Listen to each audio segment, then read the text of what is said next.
Go ahead and introduce yourself. I'm Joe Payne, bass player for Divine Heresy. I am Dino, Cazares, the guitar player for Divine Heresy. I'm Yeung, drummer for Divine Heresy. All right, can we talk a little bit about the formation of the band, your band members? The formation of the band, I kind of had the idea back around 2002 to 2003. Went through a few different musicians until I ran into Tim Yeung, and he basically, we exchanged numbers. He basically gave me calls.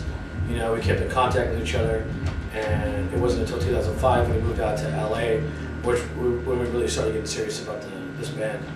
And then shortly after that, 2006, we got Tommy Vext, vocalist, and then like 4 months ago, we got Joe Payne. All right. Process of writing. Did you guys feel pressure? I didn't really feel any pressure. When me and him started jamming, it took us a little while to click, but once we clicked, it just was smooth sailing for all of us, and we just wanted to write what we felt was cool. We wanted to make it as catchy as possible when it came to killer drum beats or killer guitar riff or a vocal hook. We just wanted to make it as catchy as possible, But it wasn't really much of a pressure. But not having a bassist at the time either. I mean, there was a little pressure on that, but we just figured we could do it. We could do the album. We didn't really need a bass player on the album. It was just such late notice. We didn't really want to rush and just get anybody, in. We wanted to find the right person at the time. We just didn't lock in finding the right person while we were doing the album. And after the album was done, we finding Joe.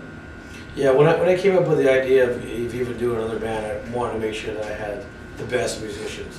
Obviously, Tim is the best at what he does, and Tommy's an amazing, great vocalist, and of course, Joe Payne now brings a whole new thing to the table with his bass playing and his vocals as well. How about you joining the band?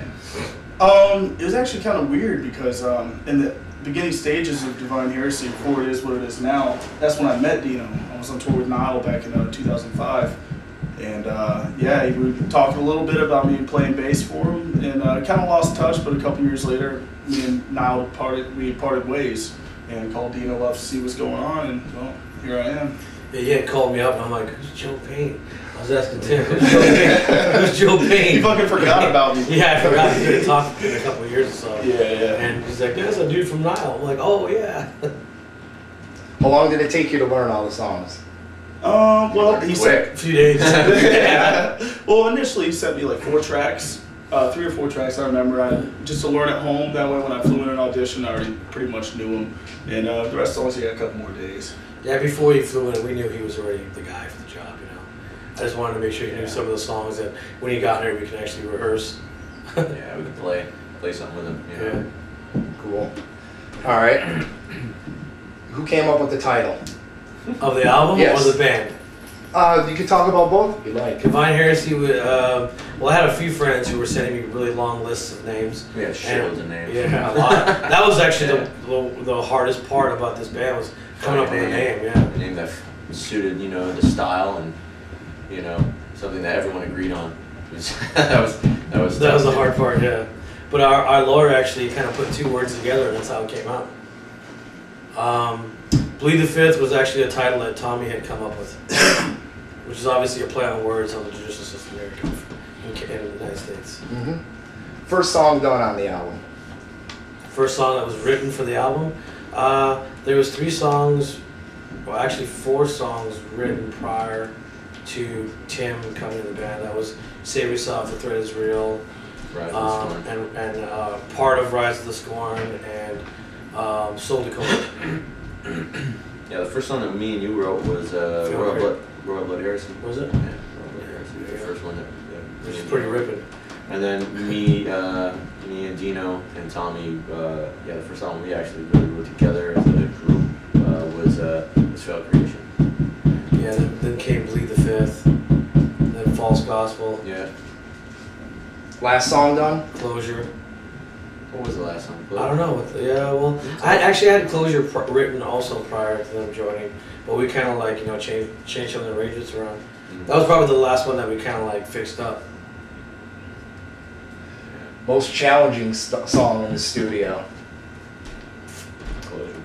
Yeah, Closure because it's not because the rest of the album is pretty ripping all the way through. Then the Closure is obviously the more mellower, kind of slower, heavier track. You know what I mean? And it was just something that was a little bit different, and just trying to find the right balance between keeping it heavy and keeping it really melodic was the hard part. All right. How'd the whole deal with Century Media come about? They had been a part of the project since day one. The owner, his name is Robert Kempf, was the one who recommended Tommy to me. And I had been talking to labels. You know, living in LA, you meet so many different guys that work for different companies and stuff. And of course, you know, I had a long relationship with Roadrunner Records. They were also very involved, but Century Media was the one we ended up choosing just because they wanted to let us keep our artistical freedom. Nice. All right. The whole thing with Tommy really is not a veteran like y'all. I mean, were you nervous about him joining and taking, you know, basically? Yeah, we're still very stage? nervous about him, you know, being in the band because, you know, he's still learning a lot. There's a lot to learn. You know what I mean? He just doesn't have the experience.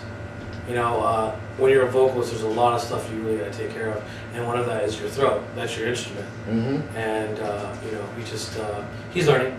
Hopefully, he'll. You know, it's not going to happen overnight. You know, He's the green one. Very green. There you go. Very green. And at the front of the band. I saw he's limping around here today. What happened? Oh yeah, he fell. He had a little spill. Well, that's what we were talking about. He got wasted, missed some steps, basically twisted his foot. Had to go to the hospital and things like that. You know. Yeah, it's affected a couple. That's the green part. Yeah, very green. Neon green sign. How's it tour? We've all kind of like been through it all, done it all. Yeah, he's gonna have to go through it. The tour's been great. Really good, really responsive. And Static X, Shadows Fall, and Streets of Blood, they're all great. Everyone gets along and it was really good. Definitely. They're all super cool dudes to hang out with, and they're all great bands to tour with, super tight.